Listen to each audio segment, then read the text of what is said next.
सतगुरु भगवान की जय। तो ये सतगुरु भगवान पूर्ण ब्रह्म परमेश्वर कबीर साहब हैं। ये शब्द रूप में आज प्रकट हैं, पूरा ज्ञान दे के अपने सतलोक ले जाने के लिए। तो जो अनमोल शब्द है ना, ये भक्ति के शब्द हैं। इससे क्या है, सतगुरु के प्रति आप में विश्वास जगेगा, प्रेम जगेगा, समर्पण जगेगा कि कैसे अपने गुरु को भगवान मानना है। वो सारी बातें इन शब्दों के माध्यम से आपको बताई जा रही हैं। ये बहुत ही अनमोल है। ये कबीर साहब के शब्दों का यथार्थ सरलार्थ हो रहा है। कहते हैं, देख दीदार मस्तान में होई रहो, वो सकल भरपूर है नूर तेरा। कबीर साहब कह रहे हैं कि देख दीदार, कहते हैं कर नैनो दीदार महल में प्यारा है। जब से मैंने देखा कि आप वास्तव में पूर्ण ब्रह्म परमेश्वर हो, सत्य पुरुष हो, अविनाशी राम हो, तब से कहते हैं ये मस्तान हो रहा है, मेरी आत्मा मस्त हो रही है आपके दर्शन करके, आपके दीदार करके। कि देख दीदार मस्तान में होई रहो, और सकल भरपूर है नूर तेरा। कहते हैं जो तेरा तेज है, तेरा नूर है, जो तेरा, कहते हैं एक रोम में करोड़ सूरज मिला दो और करोड़ चंद्रमा मिला दो, इतना तेज है तेरा हे सतपुरुष परमात्मा कबीर साहब। तेरे चेहरे का इतना नूर तेज है, भरपूर है। सुगम दरियाब तहाँ हंस मोती चुगे। कि जो हंस होते हैं, जो साधक होते हैं, जो सतलोक चले जाते हैं, वहाँ पर कहते हैं सुगम है, ये सहज मार्ग है। दरियाब मतलब सतलोक जाने का। तो वहाँ जाने के बाद हंस आत्माएं क्या चुनती हैं, मोती चुगते हैं। जी मृत मंडल है, यहाँ जैसी व्यवस्था वहाँ नहीं है। वहाँ तो हंसों वाली व्यवस्था है, सारे मोती चुगने वाली व्यवस्था है। काल का जाल तहाँ ना ही डेरा, वहाँ किसी प्रकार के काल का जाल का डर नहीं है, किसी प्रकार की वहाँ काल का जाल का अटैक नहीं है। काल आपको किसी प्रकार का हानि पहुँचा नहीं सकता है सतलोक में, जहाँ कबीर साहब अपने लोक में लवा जाना चाहते हैं। तो ये भगवान है, ये कबीर साहब पूर्ण ब्रह्म परमेश्वर अविनाशी राम है, ये सत्य पुरुष है। और कहते हैं वहाँ से सतलोक से अपने तीसरे मुक्ति मंडल से पृथ्वी पर सतगुरु के रूप में प्रकट होकर आता है ये भगवान। तो कबीर साहब ही वो पूर्ण ब्रह्म परमेश्वर थे, जो सात शरीर चल के आए थे और सात शरीर चल के चले जाए थे। ये परमात्मा माँ के गर्भ से पैदा नहीं होता, ये प्रकट होके आता है भगवान। कहते ज्ञान का थाल और सहज मति बाती है, और अधर आसन किया अगम डेरा। कहते ज्ञान का थाल और सहज मति बाती है। जब ये सहज ज्ञान हो जाएगा, ये तत्व ज्ञान हो जाएगा, ये भक्ति विधि आपको समझ में आ जाएगी, तो कहती हैं इस काल के लोग की कोई भी चीज़ आपको अच्छी नहीं लगेगी। इस मृत मंडल की कोई भी चीज़ आपको दिल के करीब नहीं ले पाएगी। सारा चीज़ नाशवान लगेगा, सारी व्यवस्था यहाँ की नाशवान लगेगी, सारे संबंध नाशवान लगेगा। प्रेम लगेगा तो केवल सतगुरु के प्रति, दूसरा कोई आपको प्रेम में उलझा नहीं सकता है। कहते ज्ञान का थाल और सहज मति बाती है। आपका जो मति है ना, जो ध्यान है, वो भी आपका सहज हो जाएगा सतगुरु के प्रति। कहते अधर ज्ञान किया आसन डेरा। अधन होता है ऊपर के लोक में, अब तेरा आसन डेरा हो जाएगा ऊपर के लोकों में, अब तेरा एक निश्चित आसन हो जाएगा। क्योंकि जब सतगुरु के प्रति प्रेम होगा तो आसन भी तेरा पक्का हो दृढ़ हो जाएगा। तुझे कोई भ्रमित नहीं कर पाएगा कि तू भक्ति ना करे। तेरी सहज योगा हो जाएगा, सहज तेरी समाधि लगने लगेगी, भगवान तुझे सहज प्रेम करने लगेंगे। कहती हैं तुम भगवान का हो जाएगा, भगवान तुम्हारे हो जाएंगे, और दूसरे की ज़रूरत भी नहीं है। अधर आसन किया अगम डेरा, और कहे कबीर तह भ्रम भासे नहीं। किसी प्रकार का भ्रम नहीं रहेगा इस मार्ग में। जिस दिन कबीर परमात्मा आपको ये समझ में आ जाए कि ये यथार्थ भगवान है, ये तत्व ज्ञान है, ये पूर्ण ज्ञान है। कबीर साहब का जो ये शब्द हैं यूँ ही नहीं लिखे थे कबीर साहब ने, ये आज के लिए लिखे गए थे कि इसका मर्म जानेंगे हमारे भगत होंगे, हमारे साधक होंगे, हमारे शिष्य होंगे, ये मर्म जानेंगे, इस काल के जाल से निकलने की विधि समझेंगे। कहें कबीर तह भरम भासे नहीं, जन्म और मरण का मिटा फेरा। कहते तेरे जन्म मरण के पूरे फंद मिट जाएंगे, तेरे सारे फेरे में ख़त्म हो जाएंगे।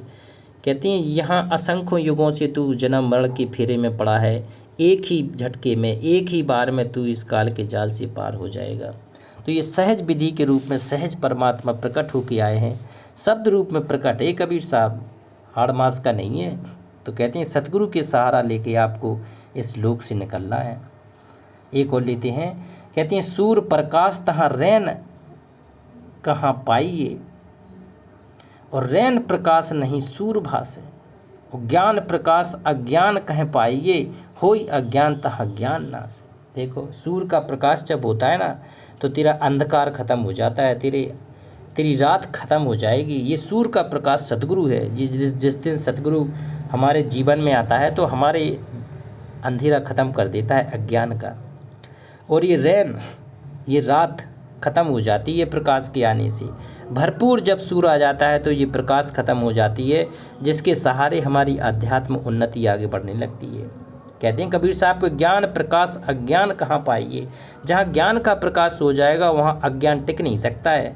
अज्ञान का मार्ग बहुत छोटा और कम समय का होता है, ये ज्ञान के आगे सब फैल हो जाता है।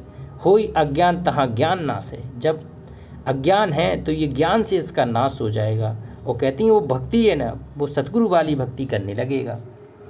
काम बलवान तहाँ नाम कह पाई, और नाम जहाँ होई तहाँ काम नाही।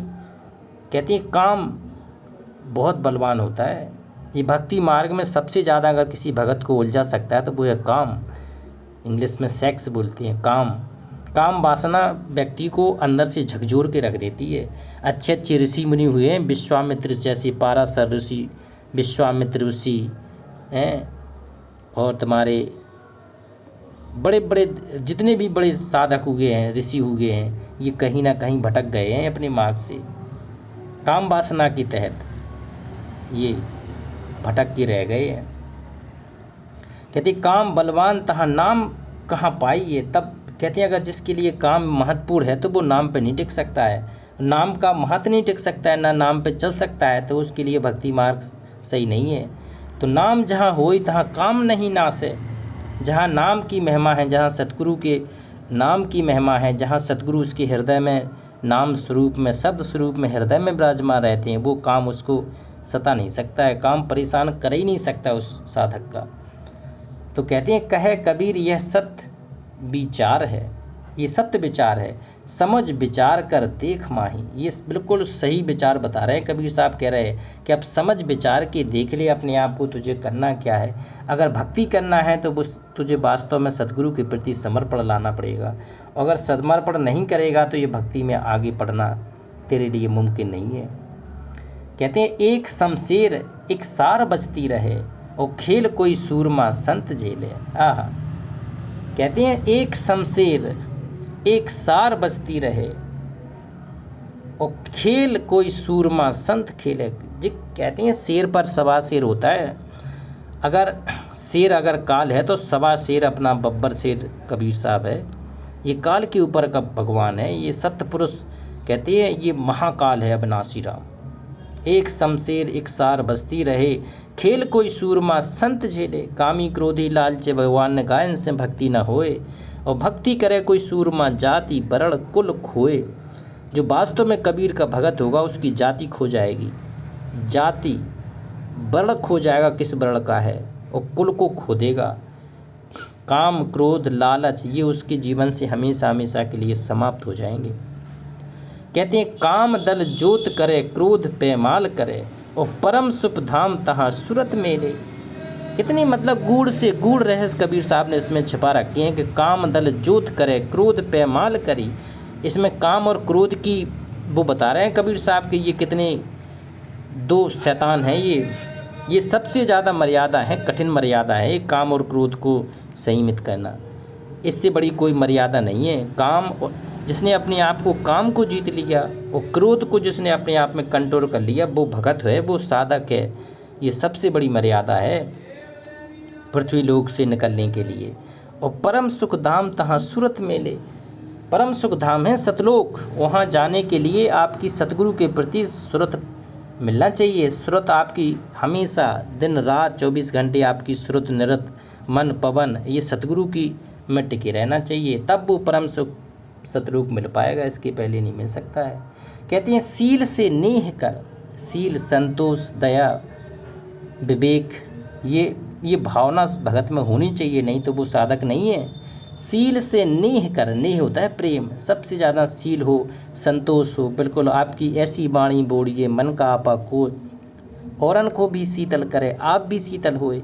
तो वाणी में एक मधुरता होनी चाहिए, एक प्रेम होना चाहिए, एक सत्यता होनी चाहिए। कहते हैं सील से नेह करे ज्ञान की खड़ग ले। तलवार, खड़ग होता है तलवार, जो तलवार की धार है ना वो ज्ञान आधार की होनी चाहिए आपकी। सत्य ज्ञान, सत्य भक्ति ज्ञान, जो यथार्थ ज्ञान है, जो वेद में है, पुराण में है, कुरान में है, बाइबल में है, ये सभी साहित्य जिसका नगाड़ा बजा रहे हैं, ढोल बजा रहे हैं, चिल्ला रहे हैं कि सच्चा ज्ञान कबीर के पास है। कहते हैं अक्षर पुरुष एक पेड़ है, क्षर पुरुष बाकी डार, और तीनों देवा शाखा हैं ये पात रूप संसार। तो तीनों देवा शाखा हैं, शाखा को पूजने से यथार्थ भक्ति का वृक्ष नहीं बढ़ेगा, जड़ को पूजना पड़ेगा। जड़ स्वरूप ही एक सत्य पुरुष कबीर साहब है, इसको यथार्थता से पूजन करना पड़ेगा इसका। कहते आए चौगान में खेल खेल है। चौगान होता है घोड़े, घोड़े में पहले खेल खेला करते थे। तो इसी प्रकार कबीर साहब कहते हैं कि अब तेरा ये घोड़ा तेरी श्वास श्वास में भक्ति का है। कहे कबीर सोई संत जन सूरमा। आहा, कहते हैं कोई संत सूरमा होगा एकाध करोड़ों में, शीश को सौंप कर करम ठेले। कहते हैं सिर सौंपा जगदीश को, सफल हुआ ये शीश। कहते हैं तन मन धन सब अर्पण क्या लागे मेरा, और तेरा तुझको अर्पण क्या लागे मेरा। तो ये शीश दिए जो गुरु मिले तो भी सस्ता जान। अगर वास्तव में तुझे पूर्ण सतगुरु मिल जाए और ये शीश भी देना पड़े तो बहुत छोटा सौदा है। ये समर्पण का मार्ग है, ये प्रेम का मार्ग है। ये कहती हैं एक ही झटके में सतलोक जाने का मार्ग है। सतगुरु में कोई कमी नहीं रहती है। भगत कहीं ना कहीं कमज़ोर होकर साधक को छोड़ देता है भक्ति। तो अब ये भगवान प्रकट है, ये कबीर साहब शब्द रूप में प्रकट है, तो इसके सहारे अब सतलोक जाना है। तो बोलो एक बार जयकारा लगाएं कबीर साहब की। पूर्ण ब्रह्म परमेश्वर अविनाशी राम सत्य पुरुष बंदी छोड़ कबीर साहेब की जय।